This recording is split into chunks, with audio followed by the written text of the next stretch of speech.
So let's get that out of the way first. Let's put 10 minutes on the clock. Next 10 minutes uninterrupted basketball talk of what just happened yesterday in the NBA. So here we go. 10 minutes on the clock, and the 10 minutes start right now. Alrighty.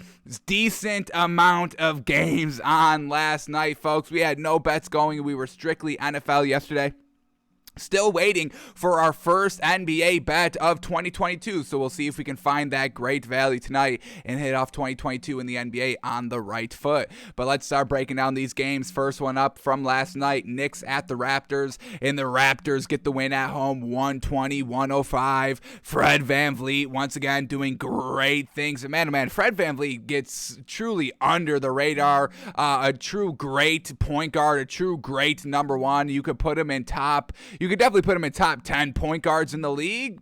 Is that crazy to say? I mean, the man just put up 35 points, 5 assists, 5 rebounds, and we see this man be the leading scorer for this Raptors team, a lot of times when they need him to step it up. So Fred VanVleet, he can facilitate the floor. He's got great defense. He's obviously a walking bucket, shooting 7 of 13 from the 3 last night, 64% on 17 shots. Absolutely amazing. And then we had Gary Trent Jr., who was the opposite of that, 5 points on 28% shooting. Not that great, but all the others, starters, truly got it done. OG Anunoby, 14 points. We had Pascal Siakam, 20 points, 14 rebounds. And then Scotty Barnes getting it done as well, 13 big old points. And then for the Knicks, once again, no great guards here. Miles McBride at the 1, 2 points on 6 shots, 3 assists. We had Evan Fournier, who put up 20 points, thank you, but no assists, no rebounds, nothing else, just shooting the ball, and he was still a -9 on the floor in a 15-point loss. Not that great. We had Taj Gibson at the 5, 5.7 rebounds. Obi Toppin, 19 points, and RJ Barrett, 19 points. But man, oh man, this Knicks team needs to figure out their guard situation. And if this Knicks team wants to, get into the playoffs and compete for a ring, they're gonna have to do something drastic at the trade deadline. I'm talking about getting a Damian Lillard or some sort of caliber guard that can tie this entire Knicks team that is full of tier 2 role players. They got to get it all figured out, and they need that guard. So if they get the guard, that's great. But if they don't, we're going to be kind of staying away from betting the Knicks and kind of believing in the Knicks for the rest of the year. Raptors get the win, 120-105. All right, then we get the Magic at the Celtics, and the Celtics get the win, 116-111. Once again, Jaylen Brown, a little bit out there by his lonesome. This game, Dennis Schroeder was available, so they had him, but still no Jaylen Brown or Jason Tatum out there. So Jaylen Brown got it done, 50 points, 50 piece. He was on his New England Patriots last night. 50 points, 11 rebounds, a +10 on the floor. Absolutely fantastic. Dennis Schroeder, 21 points, 7 assists. And then Marcus Smart, 17 points, 7 assists, 7 rebounds. So Jason Tatum plays well when he's just on the floor by himself without Jaylen Brown. And Jaylen Brown plays perfect by himself without Jason Tatum. And once again, they don't really mesh that well together when they're both on the floor with Marcus Smart. They don't really result into that many wins. So we'll see what the Celtics team does at the trade deadline. You'd get a lot out of Jaylen Brown for compensation. You'd get a ton out of Jason Tatum for compensation, but we'll see if the Celtics go down that route. But they got the win. Congratulations. But it was against the Magic. Nothing great. No Cole Anthony last night. But all the starters did pretty solid. Tim Frazier, 14 points, 3 assists, 5 rebounds. Gary Harris, 23 big ol' points. He did not lead the team in scoring. Terrence Ross led the team in scoring. He came off the bench, still played starting minutes at 35 minutes, but he put up 33 points. Fantastic night. 4 of 8 from the 3 and 57% shooting on 19 shots. Holy moly. And then to round out the starters, we had Wendell Carter, 15 points, 16 rebounds, and then Franz Wagner, 14 points. So the Magic, they played pretty well, but Jaylen Brown said, hey, I'll take it from here, and dropped 50 piece. So Celtics get the win, 116-111. All right, then we get the Pacers at the Cavs, and the Cavs get the win here. Love seeing them get back on top here. They win 108-104 over the Pacers. And once again, no great guards here for the Cavs with them all being out, and they still get the win. Very well done. Their guards, we have Kevin Pongo, 7 points and 4 assists. Then Isaac Okoro, 2 points on 1 shot in only 12 minutes. We needed something better, and Evan Mobley stepped up, that rookie, getting it done again. Led the team in scoring, 24 points, 9 rebounds. Jared Allen, 18 points, 11 rebounds. And then Kevin Love, man, oh man, yes sir, again getting it done. 20 points, 8 rebounds off the bench. Holy moly, getting it done for the Cavs. And then for the Pacers doing classic Pacers things. Sabonis has a great game, 32 points, 7 assists, 13 rebounds. We had Dwayne Washington Jr., 20 points. Justin Holiday, 18 points, 3 assists, 3 rebounds. Miles Turner, 12 points, 10 rebounds, and it's still not enough to get the win. It's competitive, it's close, but that's exactly what the Pacers are, just competitive and close, never the win. Always the bridesmaid, never the brides. Always the competitor, never the champion. That's the Pacers, folks. Pacers lose 108-104. Then we get the Heat at the Kings, and the Kings get it done, folks. They win close, 115-113 over this Heat team. De'Aaron Fox, 24 big old points. We had Tyrese Halliburton, 9 points, but 12 assists. That was fantastic. And then Damian Jones at the 5, 18 points, 10 rebounds. And then Buddy Hield leading the team in scoring off the bench, 26 points. And now we're back at those threes, 7 of 14 from the 3. Fantastic. You know, we took a couple of games off of shooting like 5 or 6 threes. Those are rookie numbers, we know, for Buddy Hield. They pumped those up last night, got him all the way up to 14. Man, oh man. And then for the Heat last night, Jimmy Butler, 21 points, 5 assists, 6 rebounds. We had Tyler Hero in the starting lineup, 22 points. Kyle Lowry, 14 points, 12 assists. Omer Yurtseven, 22 points, 16 rebounds, playing fantastic. Unfortunately, because of all their outs and injuries and all that, they had to use all their bench in the starting lineup, so now they don't have any bench, and that's exactly what happened last night. We couldn't even rely on Kyle Guy last night. Damn, he had one explosive game, and now nothing great. He had 7 points in 23 minutes. It's okay. 4 assists, but definitely needed a little bit better out of Kyle Guy. Unfortunately, couldn't get that. So Kings get the win, 115-113. Then we get the Suns at the Hornets. Suns blow them out, 133-99, like they should have. Chris Paul, 7 points, but 16 assists. And then Devin Booker, 24 big old points, able to get it done. And then for the Hornets, just getting absolutely blown out. LaMelo Ball, 17 points, only 1 assist. He led the team in scoring. That's not a great sign. And the Kelly Oubre Jr., second leading scorer off the squad, 15 points in only 20 minutes off the bench. Little bit of a lackluster night for the Hornets last night.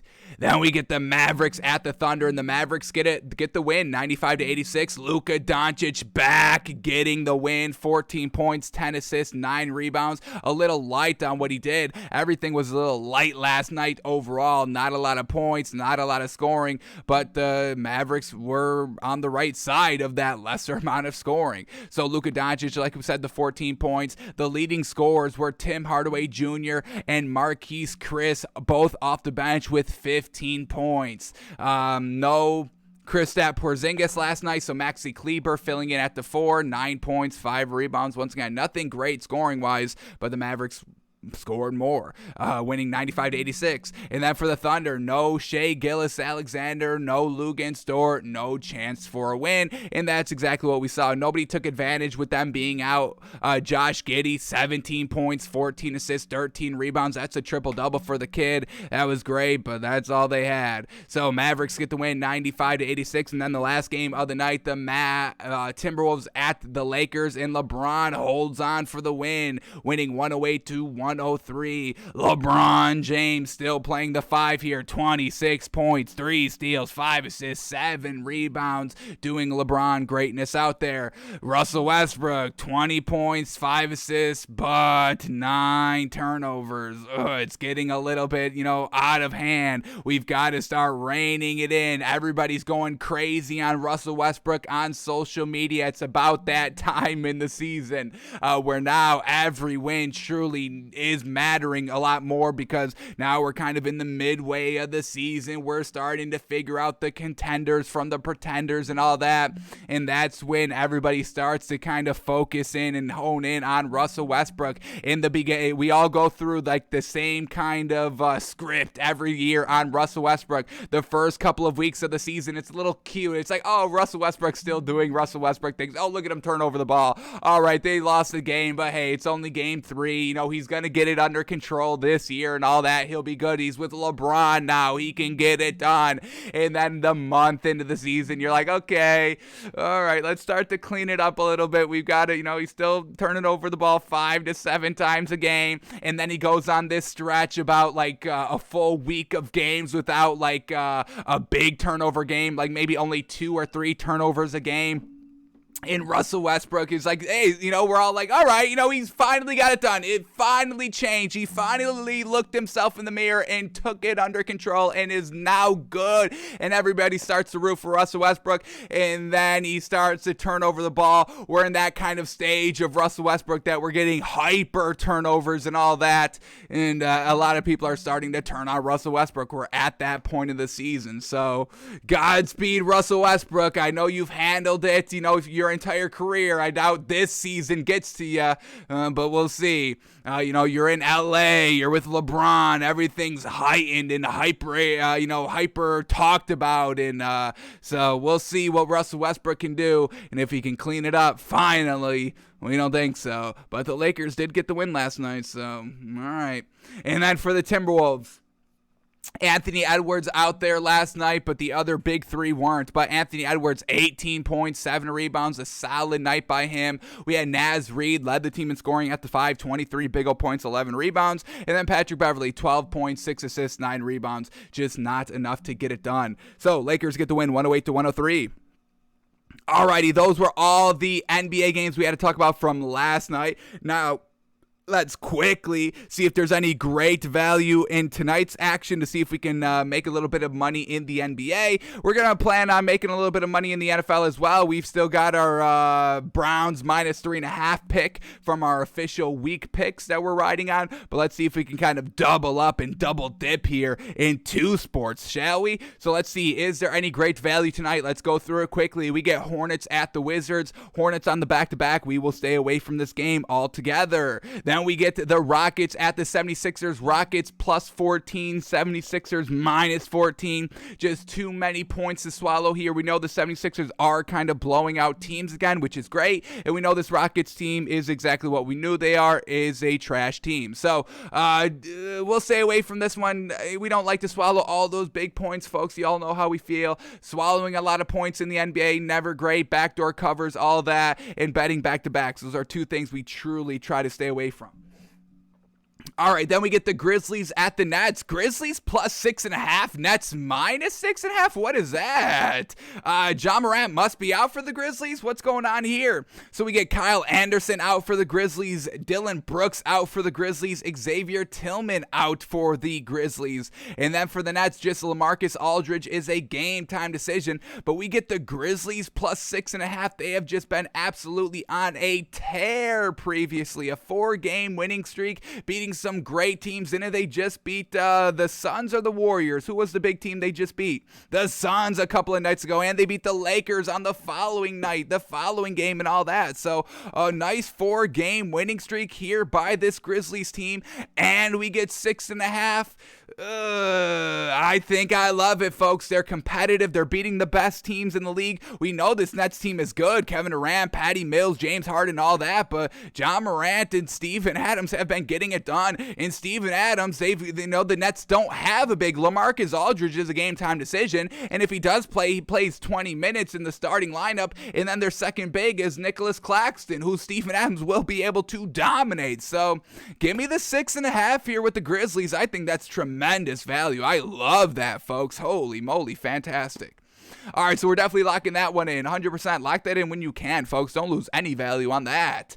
Then we get the Magic at the Bulls. Magic plus 13.5. Bulls minus 13.5. Magic on the back-to-back plus that big old spread there. We'll stay away from it, even though we know this Bulls team is absolutely fantastic. Let's see. Is Lonzo Ball back yet for this Bulls team, or are we still going with Kobe White, baby? It seems like Lonzo Ball may be back. We'll see. Not on the injury report, so we still want Kobe White in the starting lineup, but we know they'd probably go back to Lonzo Ball. All right, then we get the Pistons at the Bucks. Pistons on the back-to-back plus a big spread. We stay away from that. Jazz at the Pelicans. Jazz minus 9.5 here. Pelicans plus 9.5. Let's see, is Valanciunas good to go? Brandon Ingram, game time decision, but Valanciunas is good to go. Zion is still out. And then for the Jazz, just Hassan Whiteside is a game time decision. So the Jazz are still going to be deep here. A little bit of a it's not that big of a spread here, but we know the Pelicans with Valanciunas and Brandon Ingram are decently competitive. Not the greatest value here with the Jazz on the road. We'll stay away from it. We get the Nuggets plus 3.5, Mavericks minus 3.5. Mavericks on the back-to-back. We'll stay away from this one. Heat at the Warriors. Heat on the back-to-back. We're staying away from this one. Hawks at the Blazers. Hawks minus 5.5. Blazers plus 5.5 here. We know there's no such thing as Dame time anymore for the Blazers. So, swallowing or getting points, I don't know if that's the best value here. But for the Hawks, Danilo Gallinari is a game time decision. Bogdanovich is out, unfortunately. TLC, game time decision. Kevin Huerter, game time decision. Cam Reddish, a game time decision. So they could be getting a lot of good players back here for this Hawks team.